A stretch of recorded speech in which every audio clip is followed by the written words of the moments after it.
O yan ang ilog. Napakataas pa din mga kababayan. Dahil lumabot ito ng 21 metro.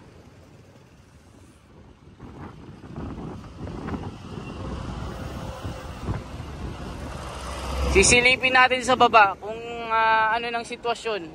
Ayun nun, nakakalula oh.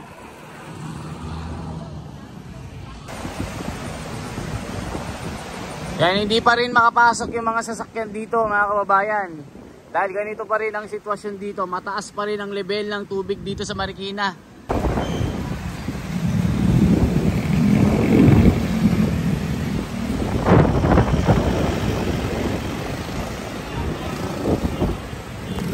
Magandang araw mga kababayan. Ngayon ay July 25. Alas 10 pa ng umaga.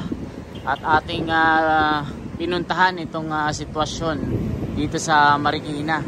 Nandito tayo sa bayan at pupuntahan natin kung ano pong situation dito sa Marikina Riverbank. Maglalakad lang po tayo papunta sa ilog kasi kahapon atong nakaraan po ay umabot ito ng 21 at talagang malaundoy po itong nangyaring ito. Kaya ngayong umaga pupunta tayo po at sisilipin natin kung ano yung kaganapan dyan. Malinis yung yung market nila. Malinis yung lugar dito. Ang Marikina ay isa sa mga pinakamalilinis na lugar na syudad sa Pilipinas. Na akala mo hindi po sa syudad.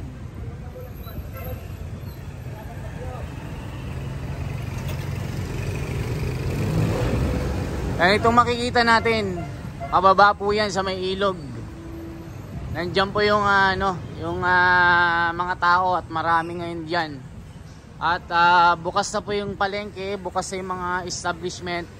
Pero yung ibang mga food chain dito, yung mga fast food, sarado po siya. Business as usual na po siya mga kababayan. Dahil si Super Typhoon Karina ay pumunta na po sa ibang bansa. Ang tanging nararamdaman na lang natin ay yung habagat na dulot ng bagyong Karina. Mga ukay-ukay, marami dito. So makikita nyo ang Marikina malinis. Magagaling yung mga nila dito, yung mga local government dito, mga kababayan.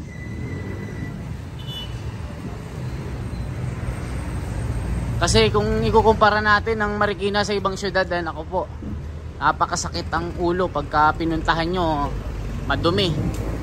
Pero dito sa Marikina, makikita nyo, malinis. Kung may makikita kayong dumi, konti lang po. So sarado po ang riverbank, hindi tayo makapag-parking dyan.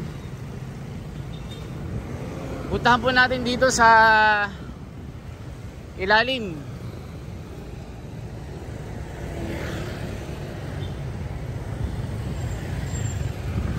Dito tayo sa may ibabaw po ng tulay. Along sumulong ito, highway, Barangay Santo Niño, dito sa Tumana. Naglalakad po tayo dito sa may tulay. Makikita nyo po dito, naku po, mataas pa rin yung ilog.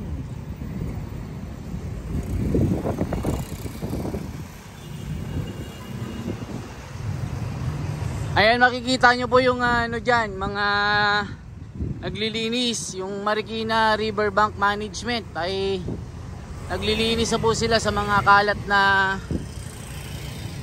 binigay ng bagyo. Ayan po siya, ito yung Marikina. So maputik po dyan. Maputik po siya.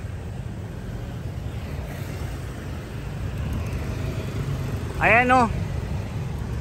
Ito na yung Marikina River. At napakaraming mga tao dito. Ayan po siya, makikita nyo. Grabe yung dito. Ayan yung heavy equipment. Ang daming mga naanod. Ang laki ng ilog ng Marikina.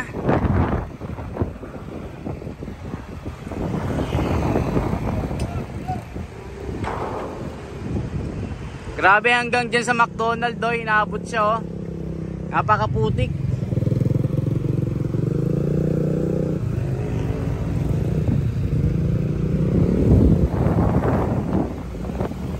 Ito, ang daming mga nakatambay dito mga kababayan. Nasa ibabaw kasi tayo ng tulay.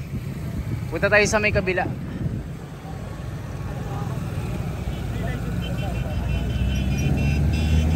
Sayang, hindi natin nadala yung ating drone dito para mapaliparan natin itong kaganapan dito. Ako, umiiyak pa si ate. Mukhang iniwan ng asawa. Problemado sa asawa na walang trabaho ah.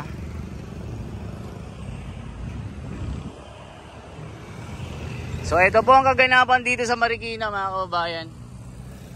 Tatawid tayo sa kabila, mukhang matindi ang ginagawa sa kabila. Tatawirin natin kung anong makikita pa dyan. So medyo traffic dito. Dahil nga naglilinis po ang local government. Grabeng ilog. Naanod pa yung man-made doon, bridge. Tatawid lang tayo dito. Nako po, mataas pa din oh. Mga kababae, mataas pa din siya. Grabe, ang taas pa rin niya. Ayun siya. Mataas pa rin yung tubig dito mga kababayan. So silipin natin kung anong level ng tubig dito. Grabe oh. Napakataas pa din at maputik sa baba. Bababa tayo dyan. So yan ang ilog. Napakataas pa din mga kababayan. Dahil lumabot ito ng 21 metro.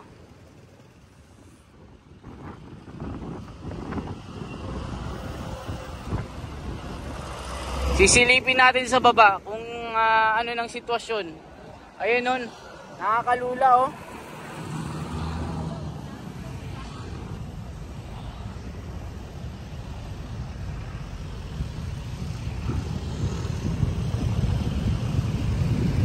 So yan yung mga basura, nagkalat na mga kababayan. Bababa tayo dito. Silipin natin. Wala tayo dito nung kasagsagan ng Carina. Dahil nandun tayo sa Bulacan. Nagko-cover din tayo ng mga nangyayari doon. Yung mga nasalanta ng bagyo sa mga ilog. Nag-rescue tayo ng mga kababayan natin na ayaw umalis doon sa kanilang mga bahay. Dahil nagpakawala yung mga dam sa Bulacan, gaya ng Angat, Lamesa Dam, Ipo Dam, nagsabay-sabay. Eh yung iba ayaw umalis mga kababayan, kaya tumulong tayo na sabihan sila dito na umalis sila habang maaga pa, kasi yung iba matitigas ang ulo eh. Dito tayo mga kababayan, bumaba tayo dito.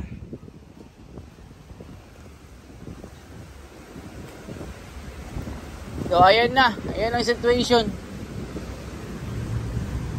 Nasa 15 pa din siya mga kababayan. Mataas pa din ito.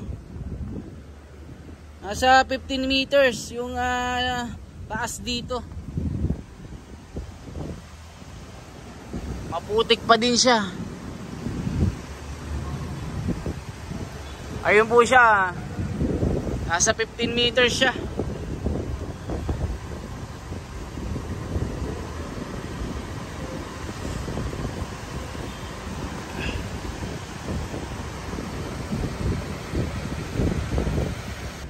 Bawal pa rin magparking dito sa ilalim mga kababayan. Yan, ito yung local government.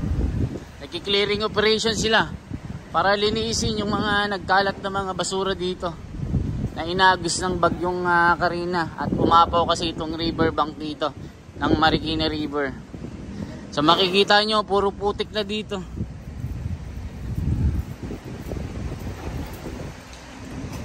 So lakad tayo sa kabila. Tutukan natin kung nako ang putik.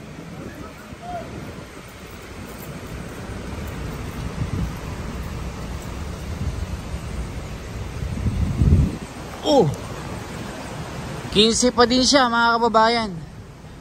Nung kahapon umabot ng 21. Grabe, ang taas pa din, nasa 15 pa din, oh.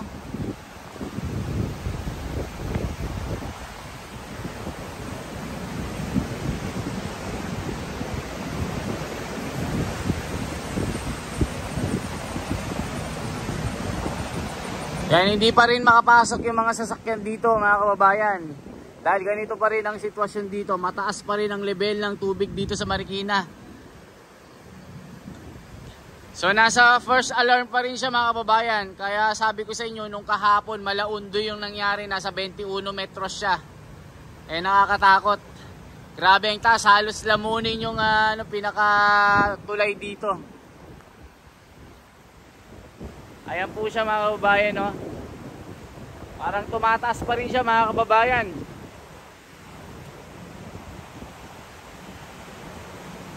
Yan po ang sitwasyon dito sa Marikina River. Sa mga nagtatanong kung saan tayo, nandito tayo sa Tumana, sa ilalim po ng tulay.